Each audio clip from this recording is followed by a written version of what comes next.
Hello there, Romans here and welcome to my next music review. Today it's going to be Stone Sour Hydrograd. Music review. Music review. I know that the new Stone Sour record may already be on its way to become old news, and there are already quite a lot of reviews on the YouTube, so at first I was kind of reluctant to make a review. I could have made it sooner, but I was very busy with all my music activities. But I decided to do it anyway, as Stone Sour is one of my most favorite bands. Stone Sour is one of the most recognizable of the modern rock bands. The frontman is probably the most famous of the band members, Corey Taylor, who is also known for being in Slipknot. Now, Stone Sour released their fifth album right now, and their discography is pretty impressive. Their first album was released in 2002 and it was called Stone Sour. I think that in terms of songwriting and sound and the overall feeling, it wasn't that different from the music of Slipknot. It was slightly less brutal and less extreme. Then when they released the album Come Whatever May in 2006, that's approximately the time when I started following them, they went into a more of a modern rock direction. Now, there was a conflict between Chet Kruger and Corey Taylor as of late, where Chet Kruger called Stone Sour to be a Nickelback light. I don't really think he was so far from the truth, as the Come Whatever May is slightly going in that direction of Nickelback, but the only reason why you can call it this way is that Nickelback is one of the most famous bands of modern rock genre. And I think that Stone Sour I don't know if they were inspired, but they definitely took that style and improved it in ways Nickelback never did. I actually bought Come Whatever May as a record. I also have the Audio Secrecy, and especially their third album, Audio Secrecy, is just a plain modern rock classic. I just love that record a lot. Everything, Come Whatever May was already a great album, but they took everything that was good about that record and improved it on Audio Secrecy. I remember when that record came out in 2010, I was just blown away. That record is just so great. Then they released in 2012 House of Gold and Bones Part 1 and in 2013 House of Gold and Bones Part 2. Both of these records are pretty good. I've listened to them at the time of their release. I remember I liked Part 1 quite a lot. I don't remember Part 2 that well, but I liked certain experiments where they tried to push their music. Then there was this conflict that I already mentioned between Chet Kruger and Corey Taylor, where Chet Kruger, apart from other things, he said that Nickelback is the most versatile band in the world and that Stone Sour are just a Nickelback light, so probably a clone of Nickelback, what he was trying to suggest. Corey Taylor didn't even have to reply, as fans immediately took down Chet Kruger.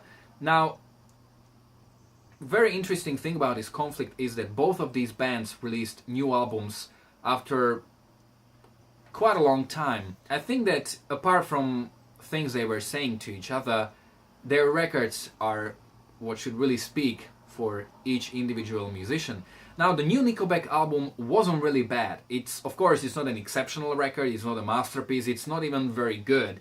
But it's good, it's okay. Many fans and many people were surprised by Nickelback sort of getting back to playing heavy music. I would say that when it comes to music, Stone Sour have upper hand in music, as their records are much better and much well balanced than those of Nickelback. And as of now, they have never released a record that would really piss off their fans, unlike Nickelback. Apart from this conflict, there were two things that I've heard Corey saying in interviews. One of these was that the new record is going to be more rock and roll. I guess what he meant was that the new album is going to be more old school, more vintage. And the second thing is that he said in an interview that this is the best record we've ever done. I mean, do musicians still promote their records like this? I mean, that's so cliche. Obviously, when you release an album, you can show your excitement for it, but to call it the best record you've ever released... Now, as a musician, I can relate. I understand that when you write new music, it feels more fresh because it's new, but still, I would never present a record like this. It's a very thin ice. You can promote it, because I know that many people may be like, oh, he said that, I'm gonna get that record because if Corey says it must be true. and then the disappointment may come. So this is one of the reasons why I decided to review this record. So let's get to it. The very first thing that was strange is the cover of the album, plus the intro track called Isif, which gives away sort of a symbolism of communism, of Russia. I'm not sure if they were going anywhere with this, as the rest of the record makes no reference at all. The first three songs are pretty much a traditional Stone Sour, especially the first song, which is called Taipei Person LT. So when you say it quickly, type of personality. This is a traditional Stone Sour song with a heavy riff, and this song has a very interesting chorus, which with all the backing vocals sounds slightly out of tune. Well, you can only scream your heart over and over for so long. Before you know it, you're gonna lose your fucking mind. So don't love, don't hate. Everybody's saying, baby, I feel great. I'm running out of road, but I'm still doing 75. I didn't really demonstrate it in my example, but I think that it's pretty original. Reminds me of 30-31-50 from their Come Whatever May album.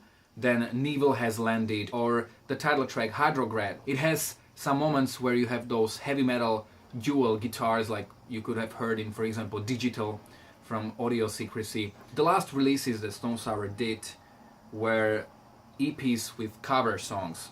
I don't really see the point of this, but whatever. There are some times when they seem to pay homage to some of their idols. For example, the Taipei Personality song has I think it's after the outro, you have a almost Slayer-like thrash metal part. Then you've got, for example, the song Whiplash Pants, where the bridge uses the same vocal harmonies as, for example, Alice in Chains. But apart from this, I must say that the songwriting is pretty average on this record. Most of the tracks, so like Hydrograd, Neville Has Landed, Thank God It's Over, Whiplash Pants, Somebody Stole My Eyes, all these songs are pretty much in the vein of traditional Stone Sour, but they don't really bring anything new to the table. It's like, heard it all before, and it kind of gives a feeling like they are playing it safe. They don't want to experiment a lot. It seems like they got lazy. Of course, these are average songs. Then you've got songs that are really bad. For example, the very first single I've heard from the record is called Fabulous. This is a pretty traditional song. Many fans would say that the neck delivers. Yes, it reminds me a lot of the song Do Me a Favor, and this song has those choirs where the whole band sings the chorus. This is a sort of a old school hard rock feeling like from the 80s glam rock bands. But this is a pretty cool song. But then the second single, song 3 or song #3, when I first heard that song I was like, seriously? I mean, that chord progression in chorus, it's just so ridiculously predictable. If you cry out for more, if you reach out for me, I would run into the storm just to keep you with me. I have gone beyond my years and wasted half my life, but I found it only in you.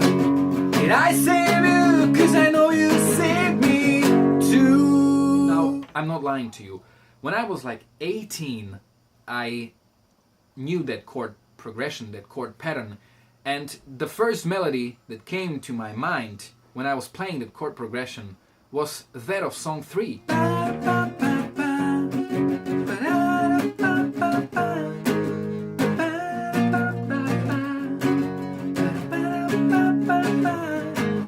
And I just abandoned that idea that it's too unoriginal and it's too predictable. If you know the band called Axis of Awesome, you can check them out on YouTube. They are a sort of a parody band and they have a song called 4-Chord Song. Now, this song doesn't use the exact same chords. You've got C, G, A, and F. Most of the songs, most of the pop songs or big hits are written with this chord progression. It's actually quite amazing to see how many different bands could write different and catchy melodies within that one chord progression. Of course, most of these songs are in different keys, but the pattern remains the same. This song uses more of the pattern of A, F, C, G. It's like, for example, It's My Life or Apologize from One Republic. But apart from that, it's just so unoriginal and so predictable. Now, I'm not against band like Stone Sour writing more of a commercial pop rock songs. Look at the Audio Secrecy. Say You'll Haunt Me is also a pop rock song, but it's just so much more original and so much more appealing. I'm reviewing this from a viewpoint of a musician. I have heard thousands of records in my life, so I may be slightly more critical of certain predictability. Maybe normal people will not look at this like that. Another song that doesn't really fit the record is a song called Rose Red, Violent Blue. In terms of a chorus, it's pretty okay, but the verses are sort of like a reggae-ish kind of song, and I mean, it doesn't fit the record. I would either change the verses or I would make chorus more reggae-ish and make the song as a bonus track for Japan market. Then you've got a sort of a country/pop ballad, Sainte Marie. In this case, I may be more subjective as before, as I don't really like country music, but this is another ballad where I didn't like that ballad at all. It just doesn't fit the record. It's completely like, I would expect maybe Kings of Leon do a song like that, but not Stone Sour. Just listen to their other ballads like Miracles or even The Travelers. They are so much more original, so much more appealing, and this ballad just doesn't make it for me. But I must really praise Corey's voice. Corey sings his butt off, and even in this song he just shows how great his voice is. Sometimes the quiet ones are all I want to be. There's only so much left, the rest is up to me. You're all I ever want, I hope you feel it, 'cause as far as I'm concerned, you're exactly what I need.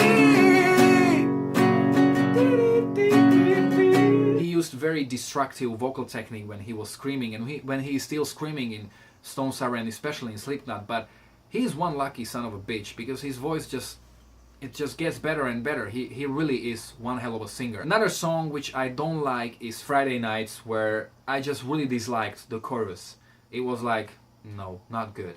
So apart from that, the last track on the album is called When the Fever Broke. This is another of the small experiments, but this is a really great song. This is a type of an experiment that Stone Sour should take more often. It's a very haunting, almost dark ballad, but it really sounds very good. So some songs are really good, like Fabulous, Mercy, Type A Personality, When the Fever Broke. These 4 songs are really great. Another interesting thing is that Corey said that the whole record was recorded live in a studio, and you can hear that. There are a couple of tones, like for example in the song Sainte Marie, he sometimes goes off the key very slightly, barely hearable, but I really like that Stone Sour remains to be one of the musicians who can actually perform their music, unlike many modern bands. When it comes to lyrics, I think that Corey Taylor is a very good lyricist. I really like his lyrics. Usually he's very critical of society, of celebrities, and this is also included in this record, but most of the lyrics are very self-reflective, a lot of experience from his life, but I must say that none of the lyrics really made me think. Like for example, when I was listening to Roger Waters' last record, it just made me think about a lot of issues. They're not bad. I mean, as I said, he's a great lyricist, but they didn't touch me in any weird way. I'm pretty disappointed with this record, and I decided to give it 5 points out of 10. And in my rating system, it means that this is an average record, and you should listen to it only when you have nothing better to listen to. Even though I have heard this record 9 times, I think that's it, and I'm not gonna return to this record. One last thing to mention is that Hydrograd in Slovak means, well, I don't think Hydrograd is an actual word. Corey just came up with it somewhere, so I don't know. Hydrograd? If you like this review, don't forget to share, to like, to subscribe. Maybe if you like the record, then leave a hate comment below. Let me know how did you like the record, if you agree with me or not. And see you at the next music review or gear review or whatever. Cheers. and thanks for watching.